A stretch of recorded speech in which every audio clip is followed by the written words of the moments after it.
聲音要唔要大聲啲，定係用呢個 microphone？ 哦。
Good afternoon, everyone.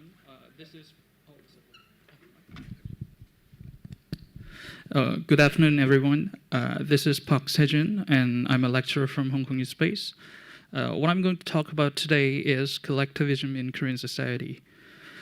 First of all, I'm going to briefly introduce the concept of collectivism compared to individualism, and we are going to talk about the historical background of collectivism in Korean society. And next, I'll show you the unique features of collectivism in South Korea with a few examples, and we have a Q&A session at the end of the talk. Okay, then let's start with the concept of collectivism.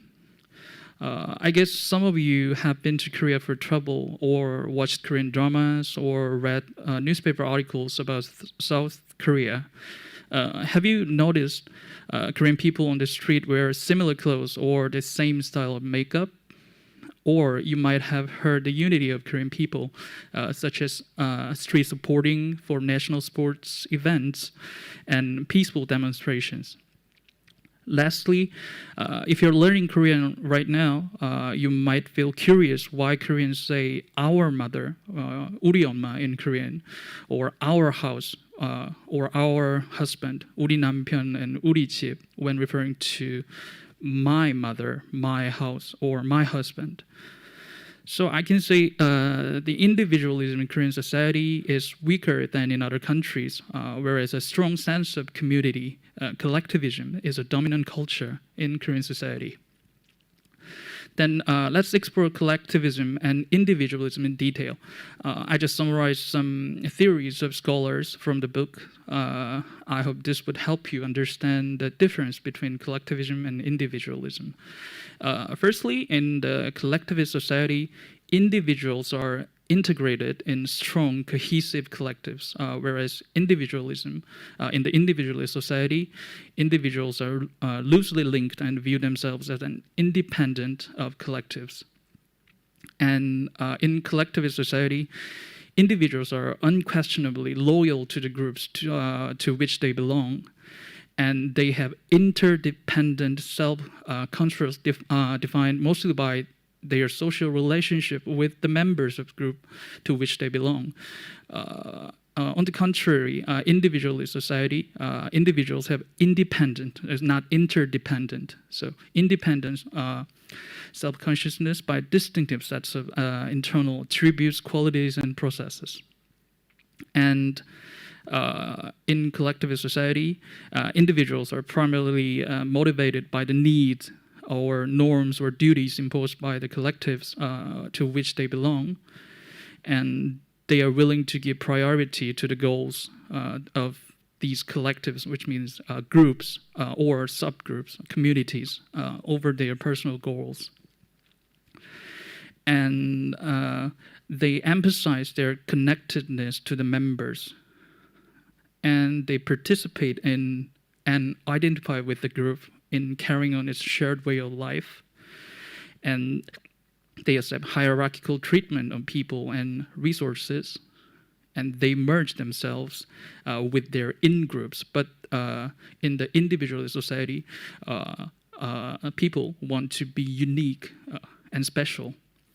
Lastly, in collectivist society, individuals emphasize harmonious relationship with the members of these collectives. So, as you can see in the picture, a collectivist is like a coconut. So, as you can see in the picture on your left side here, yeah. And individualist is like a peach. So, collectivist boundary is broader and thicker than that of individualists. Yeah, broader. No, okay, sorry. Yeah, I just want to highlight that, but it doesn't work. So yeah, so and yeah, let me just move on. And they embrace their families, friends, and colleagues in their boundary, but individualists are more self-centered, and they wouldn't let others into their boundary.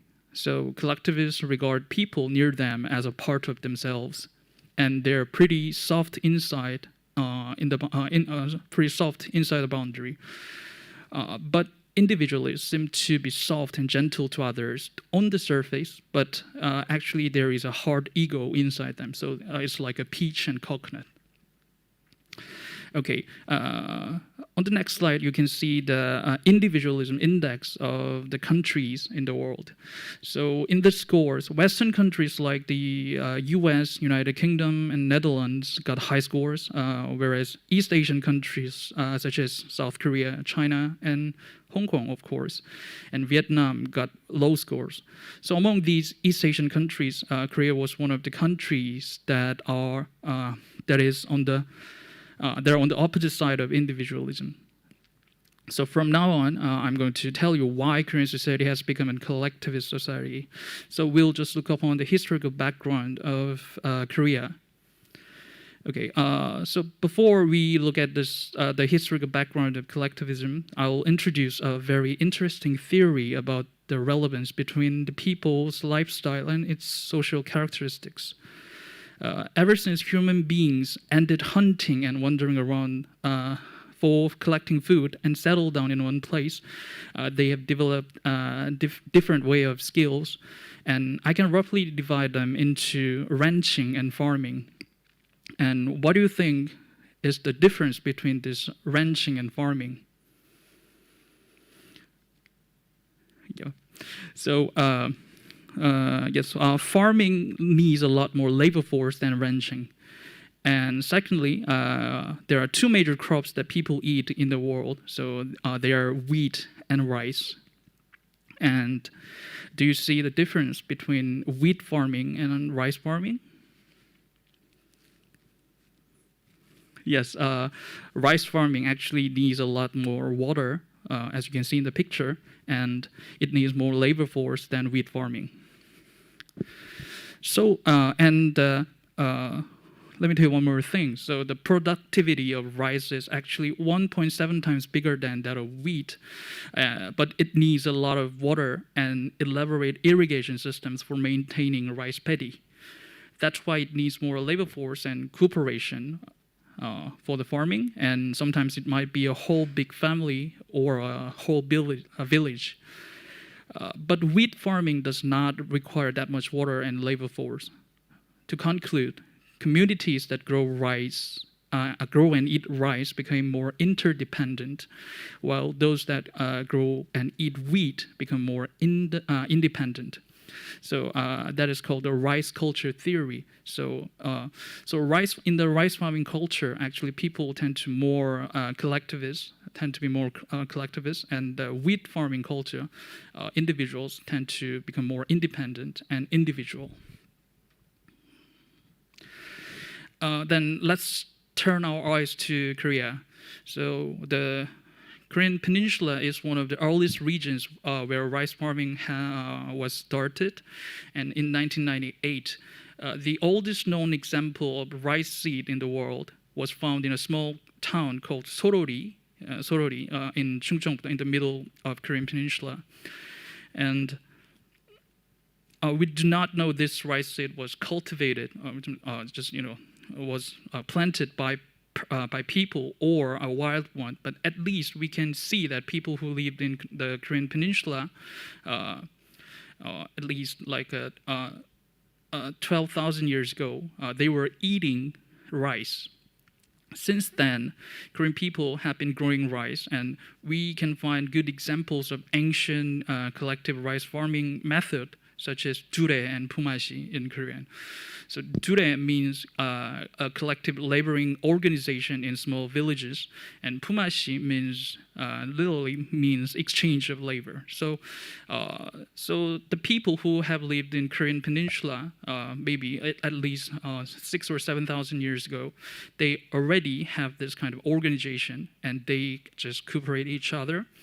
And right now, even though the vast majority of Koreans are not farmers, and we do have an urban lifestyle, but the spirits of collectivism are still left in our genes, because we used to be a rice farmer. We used to be rice farmers, yeah. And next, I'm going to talk about Korean people's strong sense of single ethnicity. You can see the timeline of Korean dynasties here. As you can see in the picture, the existing period of the dynasties in Korean Peninsula is quite long compared to that of dynasties in China. So, average in Korea, the dynasty lasted almost 500 years, but in China. That was average 64 years. And during the process of changing dynasties, actually there are few military collisions. There was almost no war with the former dynasty and its successor. And there was no massive asylum or migration from other countries within this 2,000 years. So people living in Korean Peninsula can build an ethnic identity as a single nation, which is called 한민족 in Korean.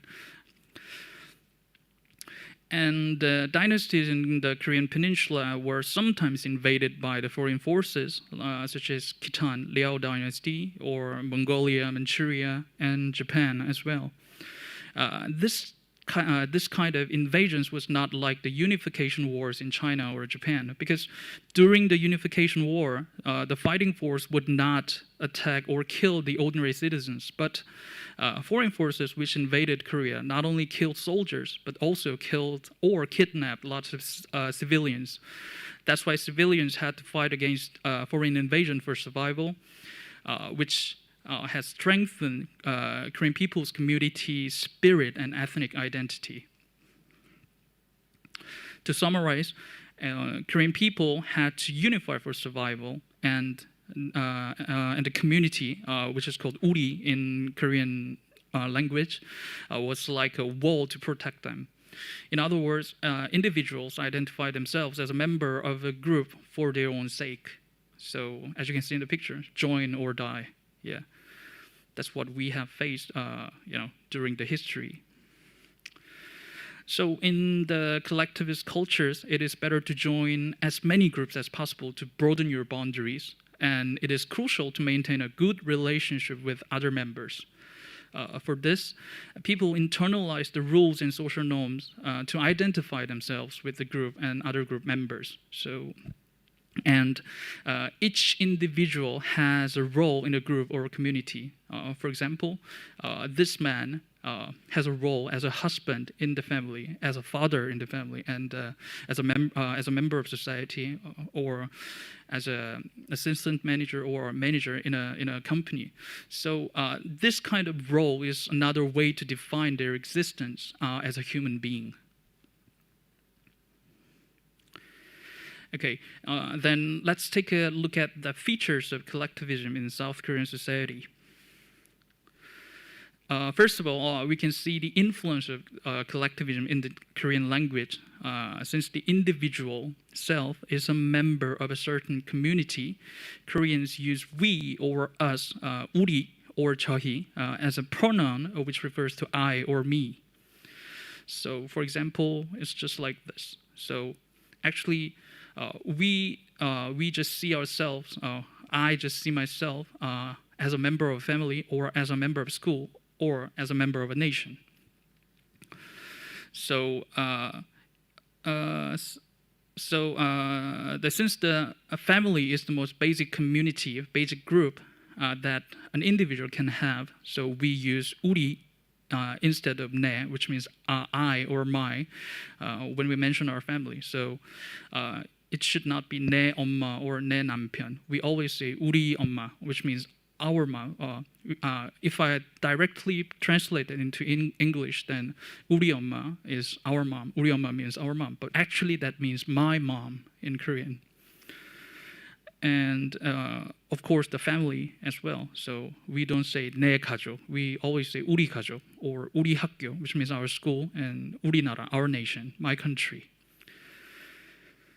So in some cases, in a very specific situation, you can use 내 엄마 or 내 남편, yeah, but it does not sound very natural to Koreans, and that goes the same with the, a lot of different communities one is belong to. So because there are always others in my group, so it should be we, the basic unit. It should be we, not I. So that's the Korean point of view. So that's what we see as ourselves in Korean from a Korean perspective.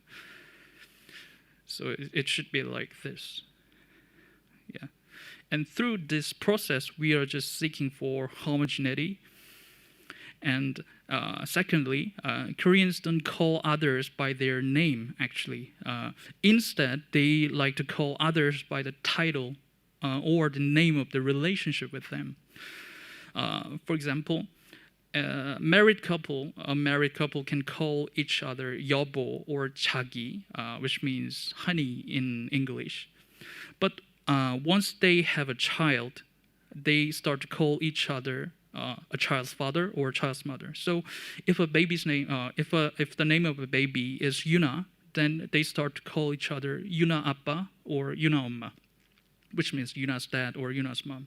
So you can say they just lost their names. Yeah, they just lost their names in a family, but because they have a role as a father and mother in a community, so they start to call each other 아빠 and 엄마. In schools as well, students have to call a teacher, just 선생님. You don't have to call his name.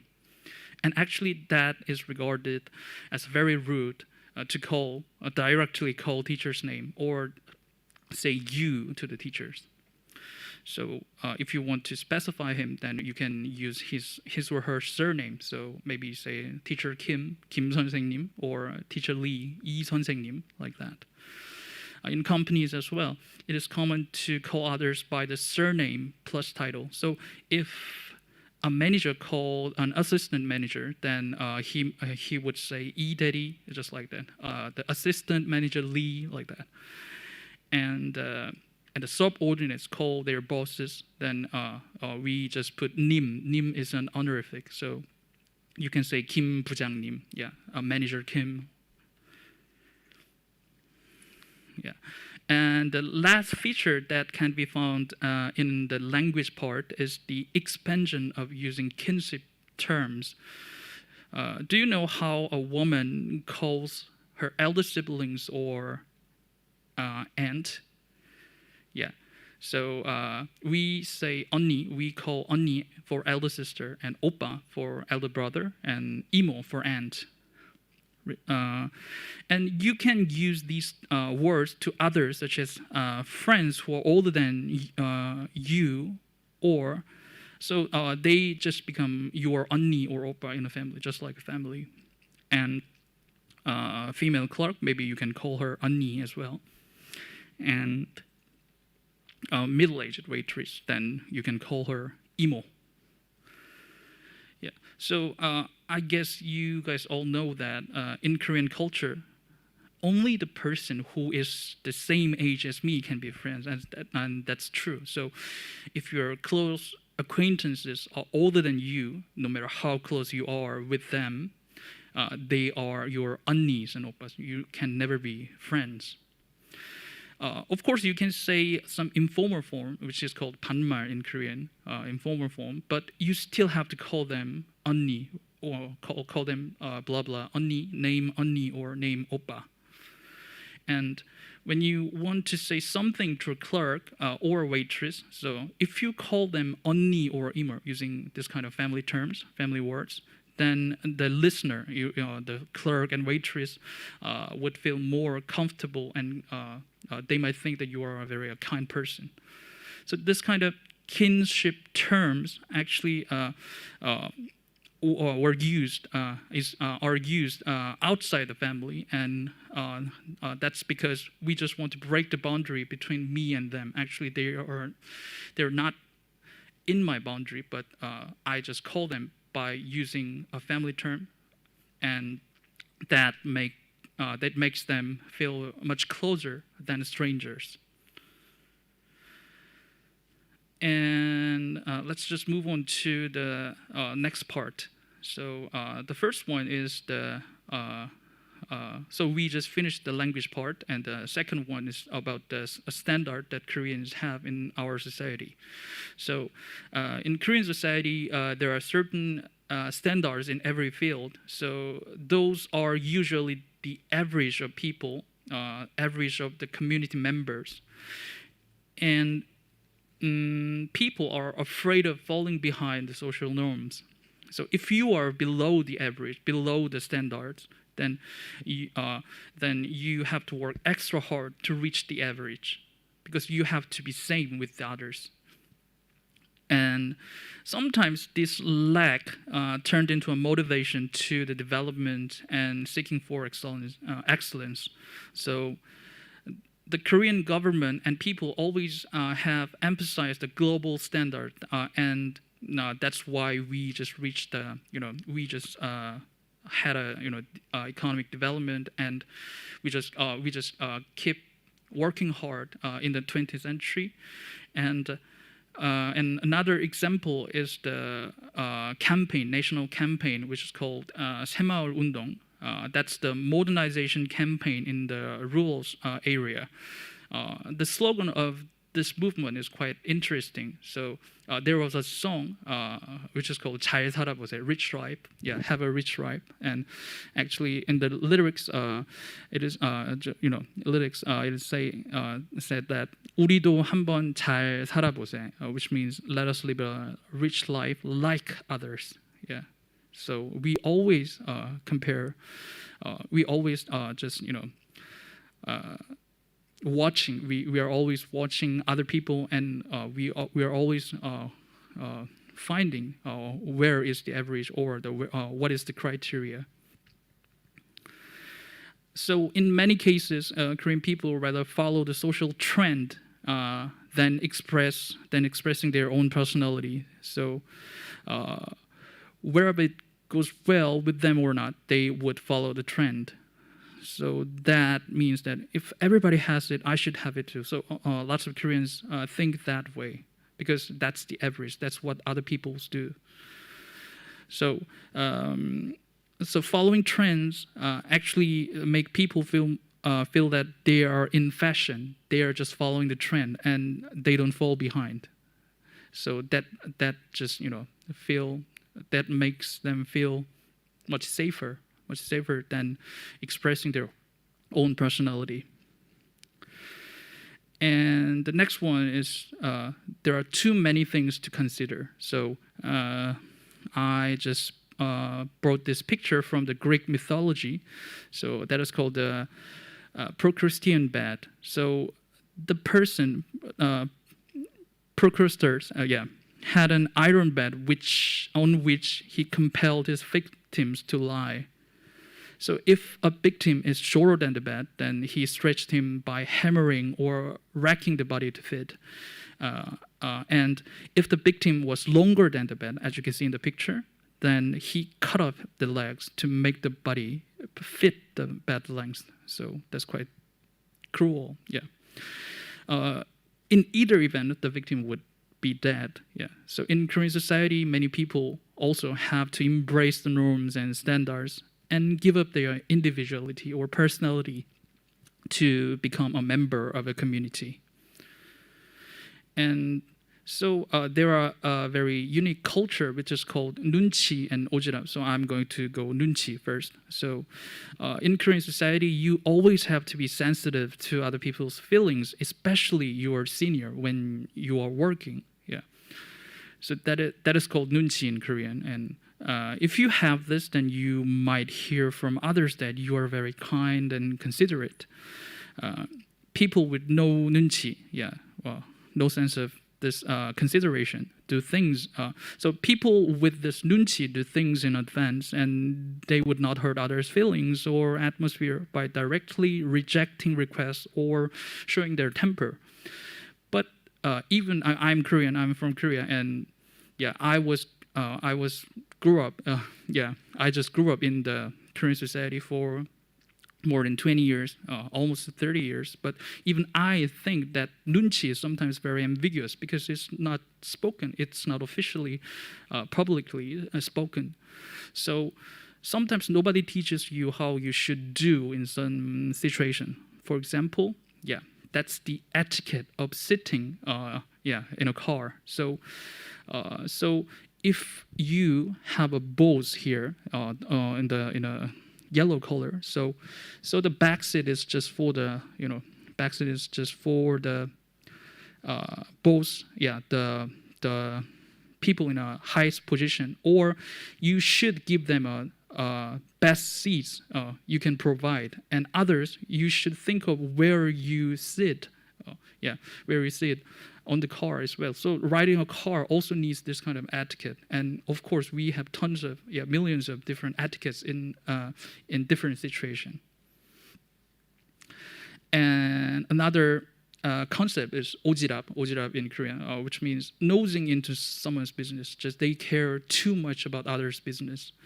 So Koreans always think that there are certain tasks and goals you have to achieve at some age. As you can see here, if you are 18 or 19, you should go to the university like others. And if you're 25 or 30, then you should get married like others. And if you are over 30, then you should have a baby. And if you're 40, then you should have your own house. You should buy your own house. So there is a certain task that you have to achieve in every phase of your life. So if you don't fulfill these tasks, your friends or colleagues would urge you to do so. So that's quite stressful. On the other hand, Korean people always ask these kind of questions. How old are you? And what do you do for a living? How much do you earn? And actually, that's quite private, but they just ask. And are you satisfied with your job or kind of thing? Actually, these questions they are just asking these questions for their own sake as well. So you can have information about others by asking other status and compare them with their own. And once they feel that you are an influencer or you are just right at the average, and if they think that they fall behind the trend, then they will follow you, they will just follow your lifestyle. Or if you fall behind, then they would say you should do something. So in other words, they convince themselves as loyal followers of social standards by asking questions to others. And the most prominent phenomenon in Korea these days is the soaring suicide rate, as you can see in the graph. So the red color means the suicide, and it's the teenagers, and 20s, 30s, and 40s. So lots of young people commit suicide. And why is that? Because when they think they fail to meet the social criteria, social standards, such as university entrance exam, if they fail or if they fail to find jobs, then there is no way out. So, in accordance with the economic development, social standards also is just gone up. So some people might say you should have a luxury bag to go to a friend's wedding. So you should have a LV or Prada or a Gucci bag, just for others' sake. And others might say you should buy a house with 3 rooms to get married. You should be prepared to get married. So lots of young people were overwhelmed by those exaggerated standards, and if they failed, then some people just decide to leave the society for good by committing suicide. So that's just from the pressure from the society. Yeah, so that's the negative aspects. And let's just move on to another features of collectivism in South Korea. I'm going to talk about the concept of 정. Yeah, 정 actually is from the Chinese word, and that can be translated as affection or a kind heart towards other community members, and that is a special feeling that Korean people have towards other community members. Of course, that refers to Koreans right now. As you can see in the picture, so they are very kind and nice to others, and yeah. Even in the most urbanized city like Seoul, you can sometimes feel the warm heart of your neighbors. People still tend to help each other in society, and especially in a state of crisis. So I'm going to show you the historical evidence example for this 단결. Yeah. So the 단결 or 정. So facing the foreign invasion, so sometimes kings, royals, and officials left people behind and even surrendered to the enemy. But the people, no matter they are male or female, scholars or Buddhist monks, or they just fought against foreign force. So this is called 의병, the righteous army against foreign invasions. So whenever we face a foreign invasion, national crisis, then the people, not the officials or soldiers, royal, they just rose up and fought against the foreign forces. And as you know, collectivism in Korea was reinforced by foreign threats and invasions. So I can say one more thing about the features of Koreans. So Koreans are very idealistic and don't tend to compromise with reality, and they're especially sensitive to rightness, fairness, and justice in society. So during the 20th century, Korean people have experienced colonization and civil war and dictatorship. Yeah, and we finally achieved the full democratization. But that's also from the power of people, power of unity. So every time we face foreign threats or injustice, which means the not fair or not justice, not right, then people just fought against that and eventually won. So this kind of nationwide solidarity was undoubtedly the driving force of the victory. And there are a few volunteer fundraising campaigns to repay the national debts as well. So people were eager to donate their private property for the nation. Yeah, that's quite unique. But also, there are some negative aspects of this 단결, unity, solidarity. So first of all, in many cases, there are little room for different opinions in discussions. Maybe let's say if 4 out of 5 say yes and only 1 say no, then the person would be regarded as no 눈치. Yeah, so he might be harshly criticized by the others. And Korean people are quite stubborn, so they are not likely to communicate with others who have a different point of view. So according to a survey conducted in 2019, 34% of Korean people said they never talk with people who have a different political view. So as you can see in the graph in a dark orange, so that means never. They never talk with people with different point of view.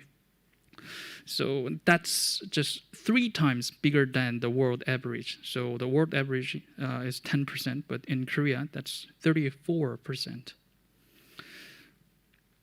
And also fragmentation. So this kind of exclusivism. So you are not accepting others' point of view. So this exclusivism brought conflicts among small groups in Korean society as well. So a conflict between people, such as from Cholla people, as you can see in the map, in the light green, and Gyeongsang province, the right side with the yellow color. So that's the most famous conflict, regional conflict in South Korea. And of course, there is a generation gap between youngsters and seniors, especially the people who were born after 1980s grew up with the urbanization and the democratization era. So they are much more individual than the former generations. And starting from the late 2010s, gender conflicts also has also become one of the most serious problems in Korean society. Both sides think that they're mistreated because women think that Korean society is still a male-dominated society and there is a thick glass ceiling everywhere.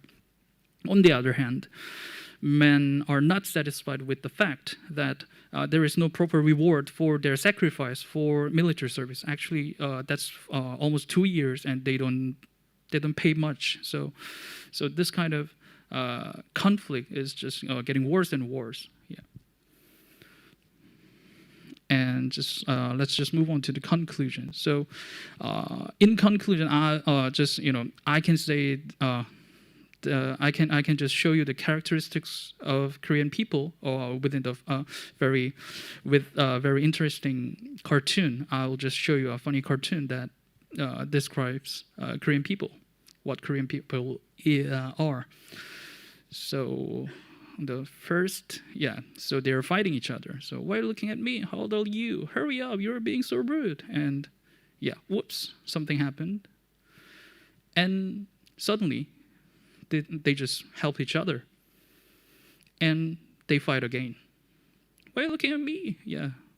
How old are you? Being rude again? Yeah, so it's just like this. So it seems like they are fighting every time. They are fighting every time, but facing the crisis or facing the situation that they have to be together, then they will just, they're just doing that. They just gather together and do what they have to do. So even though now we just face many challenges in our society, such as the COVID-19 pandemic, demanding social pressures and inner conflicts, I do believe that we can just move on because we have gathered the experience. We have gained the experience of success during the 20th century, such as democratic revolution, economic development, full democratization, and coping with economic crisis by our hand. And that gives a strong motivation for unity and social integration. Still, lots of Korean people say, if we gather, then nothing can stop us. And I have one more thing to say. That's the last part of my talk. So I would like to share the ideal development of this collectivism. So I personally think that collectivism in Korean society is based on affection to other community members and humanitarianism. So if we can broaden our boundary of this uri with an open mind and tolerance, then we might be able to include the world citizen as a big uri, big community members, and make the world a better place. That's the end of my talk. And if you have a question, then please ask me.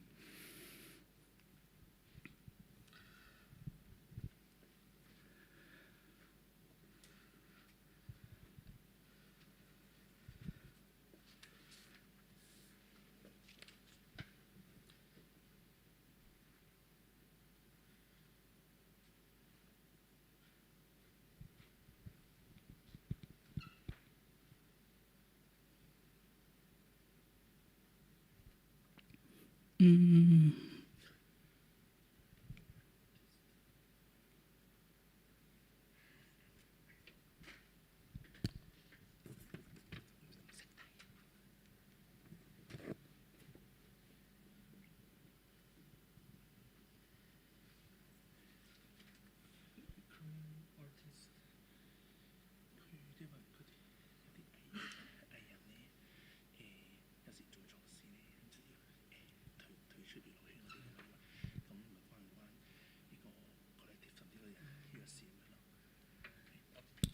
Yeah.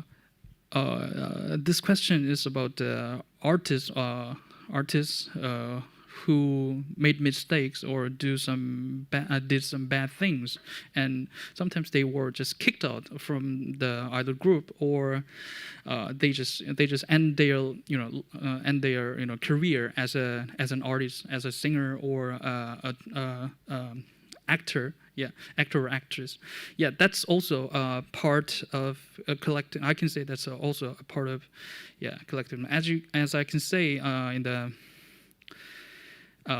in this slide. So we do have a very strong concept of rightness, fairness, and justice. So if you are doing something wrong in the society, and that would break the social harmony, and that would break the harmony of the group, also that's also a kind of a group, and they just betrayed their supporters. So that's why we're just extremely angry with the person who made a mistake or who did the wrong thing, and we always say that that is not fair, or that if that's not right, then you should correct that.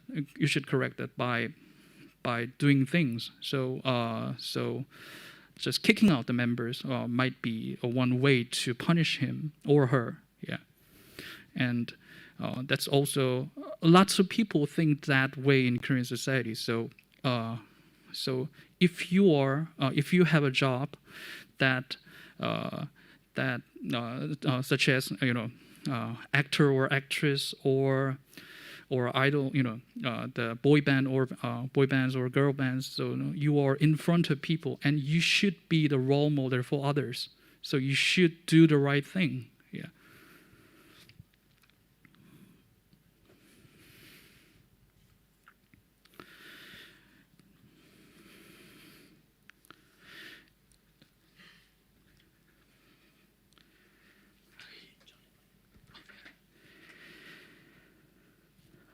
Reason why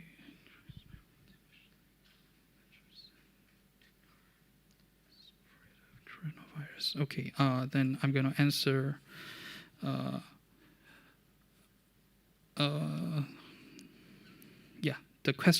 the second question. So could you please explain the term yeonju, which means connection in Korean, and its importance in Korean society? Yeah, so yeonju, I can say that's just like guanxi, in the mainland China, or you can just find this kind of social connection everywhere in the world. So of course that's also a part of collectivism, but I cannot say that's a unique feature of Korean collectivism. So maybe you can see the clans in Scotland that's just bonded by blood, and private clubs or alumni networks in the US or UK and Europe as well. So that's just a social network. I can say that's a social network between among community members, but that's not very special. That's not a special case in Korean society.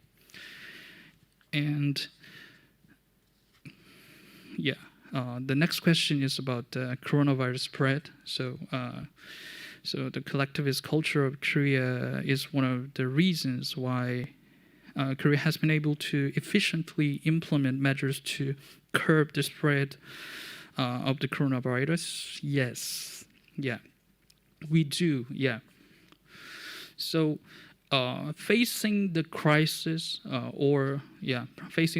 we always gather together just like this. So coronavirus is not like the pandemic is not like war, but yeah, it's just that would affect a lot in our lives. So lots of people say that we should follow what the government says, and you should be the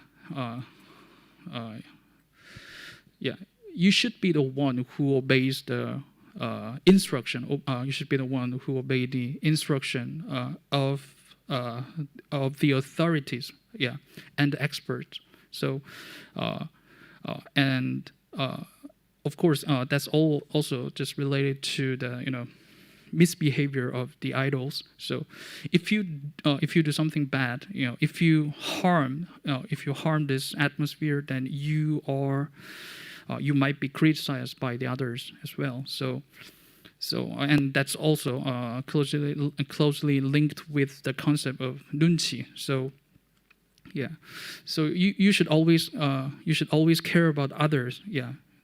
You should not damage or harm people as well. So that's what you should do in a society as well. So I can say that's one of the reasons why we, but still, it's just ongoing, and we cannot say that we just coped with the overcame coronavirus pandemic. But still, I just think that Korea is just doing okay compared to other countries. So that's because we do have this concept of 눈치 and social harmony. That's why we are just doing right.